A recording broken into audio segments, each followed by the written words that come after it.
Some may say that you shouldn't mix business with personal, but when your wife is fired from the same company you work for, that can, understandably, maybe be a little bit difficult. Especially when your wife's dismissal seemingly comes out of the blue and the reason or reasons why she's been let go are never made totally clear. That is the situation Jerry Lawler found himself in early 2001 when WWE decided to release his wife, Stacey Carter, better known to WWE fans as Miss Kitty or the Cat. Carter's firing created a small storm when the King opted to walk out the door with her in protest, kicking off a series of events that resulted in a lot of bad blood, a divorce, and an eventual triumphant return. Over 2 decades after it all went down, questions still remain as to what actually happened before, during, and after. Perhaps it's time to let the cat out of the bag, so to speak. Do you see what I did there? I'm Jack from Cultaholic Wrestling, and this is the true story of Jerry Lawler and the Cat's mysterious WWE exit.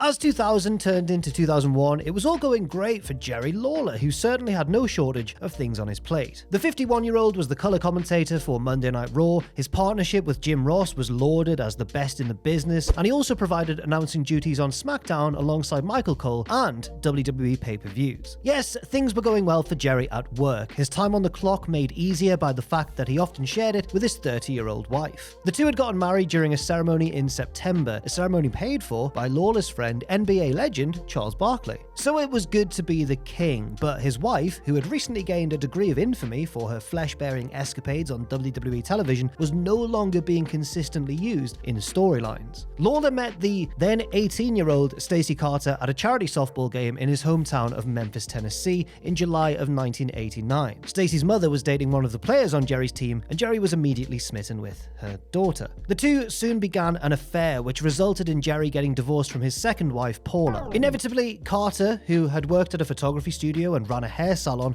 was roped into the wrestling business, making her debut as a reluctant in-studio interviewer for the Power Pro Wrestling promotion on April 18th, 1998. She then became her husband's on-screen valet/manager in Power Pro, which was a WWE developmental territory at the time. So it makes sense then that Carter got her shot in WWE, although it was almost by accident when they needed to replace an actress who supposedly didn't know what a ring apron was. And so, on the August 23rd, 1999 episode of Raw, Carter made her debut as Miss Kitty, the assistant of Deborah, as appointed to her by Jeff Jarrett. While it may have been intended as a short-term deal, Stacey stuck around and over the course of the next 18 months or so would be responsible for some memorable WWE moments. Such as when she won the women's title at Armageddon 99 and then immediately, albeit fleetingly, exposed her breasts, a stunt which almost backfired on WWE and nearly cost them their relationship with pay-per-view provider DirecTV. She also had a lengthy feud with Terry Runnels, which included matches at WrestleMania 16 and SummerSlam 2000.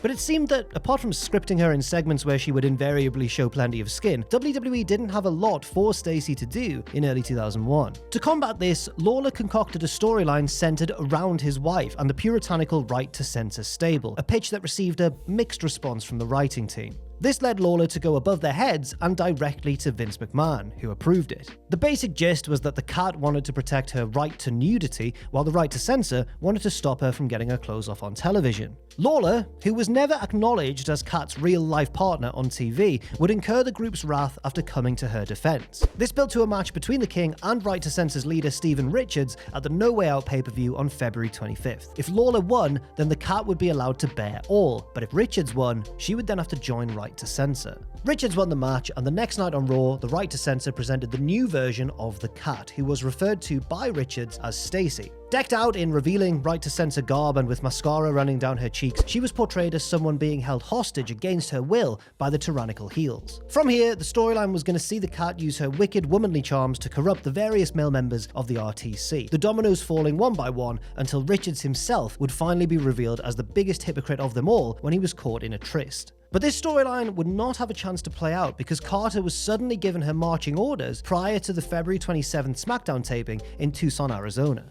Lawler was in a production meeting that day until about 2 p.m. before he left to go shopping at a nearby mall. When Lawler returned to the arena at around 4 p.m, he was quickly called into a meeting by Jim Ross, who was not only his broadcast partner, but was also at that time the head of WWE's talent relations department. Ross informed Lawler that, as per the orders of Vince McMahon, the ongoing storyline with Right to Censor was to be scrapped and Carter was given her release. JR, who wasn't happy telling his close friend that his wife was about to be fired, asked Lawler if he wanted to break the news to her himself. Jerry, in response, told JR that if Stacey was being let go, then he was going too. Lawler was incensed, not only at the decision, but what he determined was flimsy reasoning. According to JR, Stacey had become difficult to work with in the eyes of the writers and had developed an attitude problem. But Lawler refuted this and claimed that nobody had come to them with any concerns, and that if they had, the two would have done what was necessary to work things out. Lawler went and got his wife from the women's locker room and told her that they needed to leave immediately because she was being fired and he was leaving with her. Jerry, it should be noted, had more than 2 years left on his existing WWE contract, which had a downside guarantee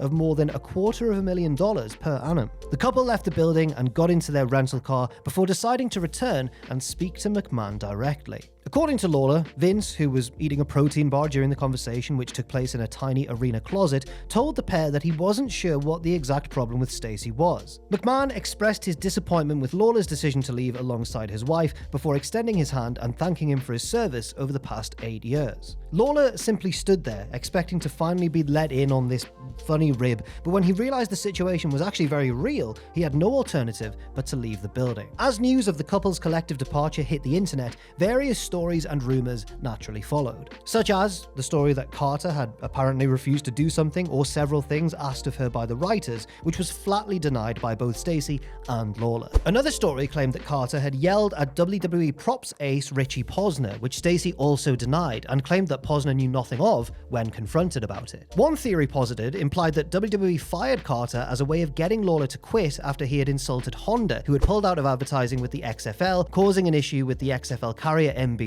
and didn't want to jeopardize their relationship. This line was fed to Lawler by McMahon anyway, and there is an urban legend that McMahon wanted to do one better and blow up a Honda Accord during an XFL Games halftime before NBC intervened. So yes, it seems as though Jerry Lawler does not have any real beef with Honda, although Vince McMahon possibly did. In any event, Ross replaced Lawler on color commentary at that night's SmackDown taping, and the ongoing storyline was very hastily wrapped up, with the Right to Censor saying that they got rid of the cat after it was implied that she had successfully seduced Val Venus, who profusely apologized for the slip-up. Lawler and Ross briefly spoke by telephone the next day, with JR lamenting the breakup of their team and expressing his hope that Lawler would eventually return to the fold. Jerry, however, used the media, specifically his own website, to go on the offensive, posting a lengthy story in which he gave out the email addresses and telephone numbers of WWE creative personnel, encouraging fans to contact them about the situation and complain about the cat's firing. This stunt actually crashed WWE's systems and resulted in a lot of disgruntled employees who had to change their email addresses and/or telephone numbers. Lawler also encouraged fans to chant his name at the upcoming Raw taping on March 5th. He got his wish, as there were several notable "We Want Jerry" chants throughout the show, while security at the MCI Center in Washington were ordered to confiscate any signs referencing Lawler or Carter. It was on this show that Paul Heyman, who had already been working for WWE in a creative capacity following the death of ECW, made his on-screen WWE debut as JR's new announced partner. Heyman did make reference to the situation on the broadcast when explaining why he was there, naming both Lawler and Carter as well. As for Lawler, he continued to speak to JR and also continued posting on his website, which he claimed was receiving tens of thousands of hits daily at the time. He also spoke about the possibility of joining WCW, having told those in WWE as he walked out that he already had a substantial contract offer waiting for him should he choose to go there. Now, this wasn't necessarily 100% true, but Lawler did call Eric Bischoff after he had walked out. Unfortunately for Jerry, WCW was not long for this world and would be bought by Vince McMahon on March 26th, further limiting his employment options. He would mostly work small-time independent shows and make other personal appearances for the foreseeable future. JR, in his online Ross Report column, put Lawler over and said that he hoped he would come back someday. The general belief was that Lawler would be welcomed back if he was willing to come back to work without his wife. Things took a somewhat surprising turn on March 17th when WWE informed Power Pro Wrestling that it was pulling its developmental developmental deal from the promotion. Power Pro owner and promoter Randy Hales had continued to use Lawler and Carter on television since the King was a proven ratings draw locally and the Memphis station WMC-TV had pushed for him appearing. WWE had originally okayed Hales using the King on the show, but were apparently upset by a promo Lawler gave in which he went into acute detail about backstage WWE goings-on and the circumstances of his wife's dismissal. Jerry continued to use the media to get his side of the story out, including an appearance on Wrestling Observer Radio on March 28th. During this appearance, Jerry read a letter that he had sent McMahon and JR on March 3rd, which stated his and Carter's intention to come back and smooth over anything that might have led to her firing. He never heard back from McMahon, but the letter also alluded to a potential issue between Carter and Chyna, who had been social friends but had drifted apart after the Ninth Wonder of the World had nixed an angle between the two of them several months earlier. Lawler and Carter had been very close with Chyna and her then boyfriend Triple H, and the couples had stayed at each other's houses when traveling and that sort of thing. But after the storyline was rejected, which concerned the Cat shacking up with Eddie Guerrero after Latino Heat and Chyna had broken things off, their relationship was apparently never the same. Lawler also said that Ross had called him on March 15th and offered him the chance to come back and call Raw and pay-per-views on commentary, with Paul Heyman shifting over to SmackDown. Jerry had attempted to negotiate a deal where Stacey would get her job back, but, based on the way her contract was structured, would only be paid if she was used on television, meaning that WWE wouldn't be out of pocket unless they came up with a role for her. When Lawler called Kevin Dunn, Dunn explained that McMahon had decided the problems between WWE and Lawler were too big and rescinded any and all offers of a return. Shortly after WWE closed the deal to buy WCW, Lawler and Carter officially received their releases. Things got worse for Lawler and for Power Pro promoter Randy Hales on April 7th when WMC-TV informed them that they were cancelling their television show and would no longer be showing wrestling on the station. Having backed his star attraction literally weeks beforehand, Hales was understandably bitter about losing his other source of income. Jerry, meanwhile, continued to work independent shows and book other appearances, which kept him and his wife busy on the road. In the background, Lawler's name continued to come up in WWE as a prospective announcer for the mooted WCW reboot, with the feeling that there was a natural storyline there, since Shane McMahon was feuding with his father and would be representing the rival brand as its kayfabe owner. Also that April, Lawler made an appearance on the Mancow radio show, and while audio of that show is no longer available, news items that came out of it are, and some of those stories included Lawler supposedly saying that he hoped that Vince McMahon would die in a car crash and intimating that Bruce Pritchard had slept with Stephanie McMahon. Once again, turning to his own website to clear things up, Lawler claimed that nothing he said on the show was meant to be taken seriously, and that anyone who was actually listening to the audio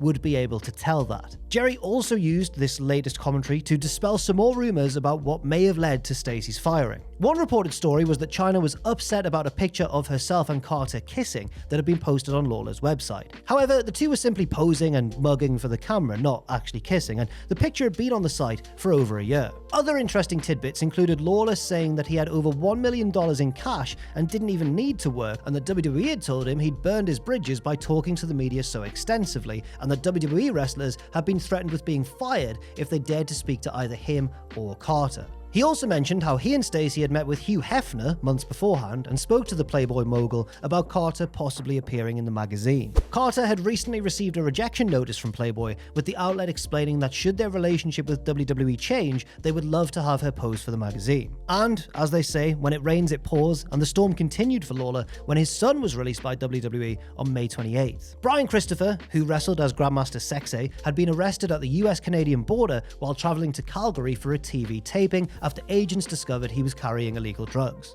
A judge may have dropped the charges against Christopher, but WWE decided to suspend and then fire him in quick succession. Christopher initially told his father that he'd been caught with bodybuilding drugs that were legal in the US but illegal in Canada, and that he'd simply forgotten that they were in his bag. However, it soon emerged that Christopher had in fact been caught with 1/10 of a gram of methamphetamine, 1/10 of a gram of marijuana, and half a gram of cocaine by the Royal Canadian Mounted Police at Calgary International Airport. For a lifelong teetotaler like Jerry Lawler, this must have been a bitter pill to swallow. The two men had been pushing for Lawler's return to Raw and pay-per-view, but the impasse over Stacey Carter remained as Jerry wouldn't come back without her. Vince McMahon steadfastly refused to rescind his decision to fire her. And as for that idea that Lawler could commentate for the new WCW brand, well, the idea was kicked around that he would come back and alongside Jim Ross commentate for WCW Nitro, which would take over Raw's slot on Monday nights. WWE were going to trial this on the July 2nd edition of Raw by placing Booker T and Buff Bagwell's WCW World Heavyweight Championship match in the show's main event slot, complete with full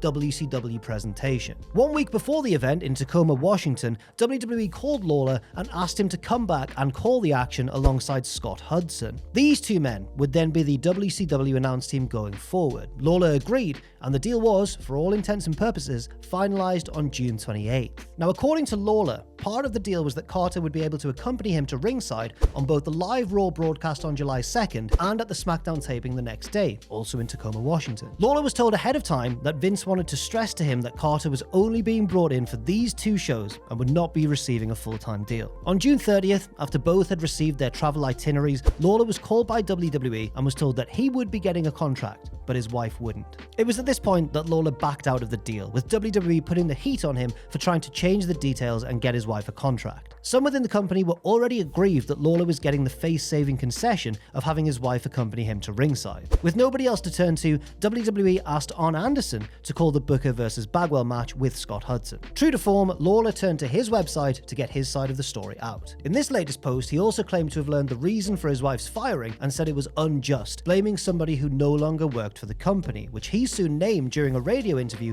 as Terry Golden, although WWE sources denied that he had anything to do with the situation. He also apologized to Chyna, who had recently left WWE under a cloud, exonerating her of any wrongdoing. Kevin Dunn had hinted in a phone call that with Lawler coming back, the writers would inevitably find something for Stacey to do, which is why the King agreed to return. However, in a subsequent phone call, Dunn informed Lawler that McMahon not only didn't want Carter back, he also didn't want her accompanying Lawler to the ring in Tacoma. JR called Carter and told her there was a chance she could be used down the line if Lawler came back, no promises, but the impasse remained. At the end of the day, Vince McMahon's decision was final, and Lawler's return was considered a dead issue, even if most believed he would be back when the timing was right. To be honest, a return to WWE was probably the last thing on Jerry's mind that week, since it was on July 1st that Stacey Carter informed him that she wanted a divorce. This, along with the revelation that she had been unhappy for the past 2 years, blindsided the King, who later went into, quite frankly, excruciating detail about the split in his WWE Back 2002 autobiography. Lawler said in interviews that there were no signs of discontent in their relationship, despite the stress of them both losing their WWE jobs at the same time. He also said, had he known this would happen, there's no way he would have stood by her quitting WWE in protest as he had done. Hindsight is 2020 and all that. It was also revealed around this time that Carter had been seeing someone from WWE's developmental system. While Lawler doesn't name this person in his book, it did come out around the time that the man in question was Mike Howell, who worked as Mike Hard in WWE Feeder Farm Ohio Valley Wrestling and had previously worked for ECW as Jack Dupp. Howell, who was married with children, had been signed to a WWE developmental deal since early 2000 and would have been around Stacey quite a bit since he was routinely brought to television tapings to work non-televised dark matches. According to Lisa Moretti, aka former WWE Women's Champion Ivory, the Howell-Carter affair was an open secret and had been going on for some time. Though in his autobiography, Lawler claimed to have no idea about the identity of the man she was seeing, Moretti claims that he did in fact know about the affair. Writing in the Wrestling Observer newsletter long after the fact, Dave Meltzer also disputes that Lawler didn't know, as it was common knowledge at the time. He went on to write that the affair was likely a big reason behind Stacey's firing. Meltzer also noted that 2 weeks before Carter's firing, Jim Ross had held a meeting with the Dupps where he informed them that their tag team was being broken up immediately. Howell, now as Mike Hard, lost a loser leaves town match to Nick Dinsmore at the August 15th, 2001 OVW television taping. Howell made his entrance for the match wearing an Old Miss Kitty t-shirt, alluding to, if not outright bragging, about the extramarital relationship. It was not only his last match in OVW, but his last professional wrestling match, period. He subsequently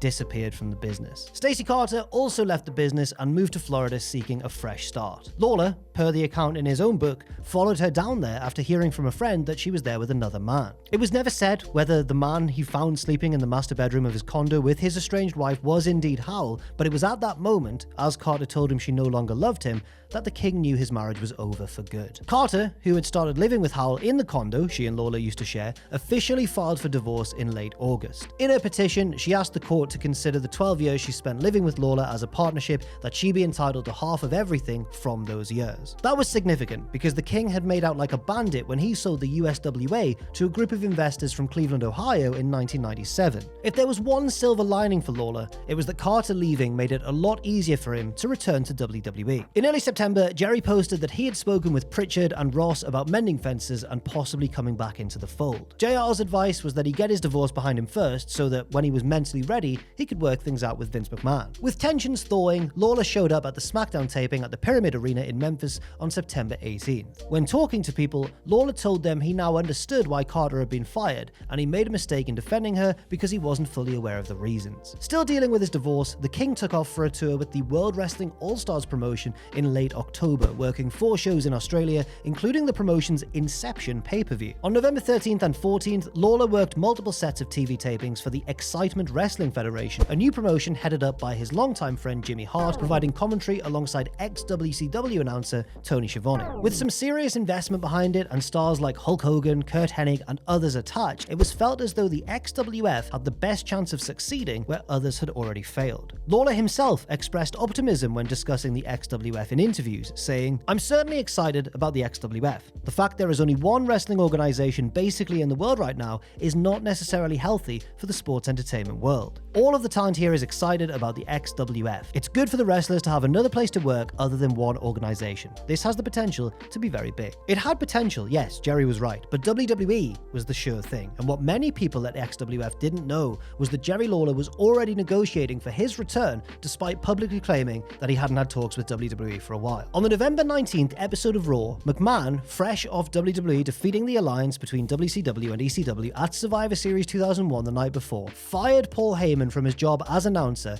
and had him escorted out of the arena by security. We've all seen it. Paul's getting dragged. He's going, "No, stop it." It's good. As Heyman was being dragged away, McMahon announced the return of Lawler as his replacement, with the King coming out to a thunderous ovation. WWE had initially contacted Lawler on November 11th about returning on the November 19th episode of Raw. Lawler considered cancelling doing the XWF tapings, but was assured by Jimmy Hart that even if he signed a contract with the XWF, he would let his friend out of the contract and waive the 45-day no-compete clause so he could go back to WWE. The deal was finalized on November 18th, but he didn't actually sign the contract until just a few hours before Raw went on the air. This contract was reportedly for 3 years at around $250,000 per year. Lawler was actually offered more on a 3-year deal by XWF, but felt as though, as exciting as it was to work with this cool new starter promotion, he had to go with the company that he knew would definitely be around in 3 years' time. His instincts were totally right, as the XWF never really got off the ground and ended up fading away not long after. Lawler went on the air without having watched much WWE television since he left in February, but the response to his return was so good that WWE asked him to work the SmackDown tapings the next day. So all's well that ends well, right? But what about Stacey Carter? Well, her divorce from Lawler was finalized on October 3rd, 2003. Jerry had to pay his ex $55,000, a far cry from what she was originally seeking, but she also got to keep one of their homes. The court had ordered both Lawler and Carter not to discuss the divorce in public while it was ongoing, and came to the conclusion that Lawler had violated this order when he talked about it in his book. Carter's relationship with Howell didn't last, and she moved on from wrestling altogether, getting her real estate license and working for the Century 21 real estate company for a number of years. She did resurface in 2010 when she married Nick Sviatkovich, better known as independent wrestler Sin Bodhi, who'd had a cup of coffee in WWE as Kazani. They divorced in 2013, and Carter retains a tenuous connection to wrestling via infrequent convention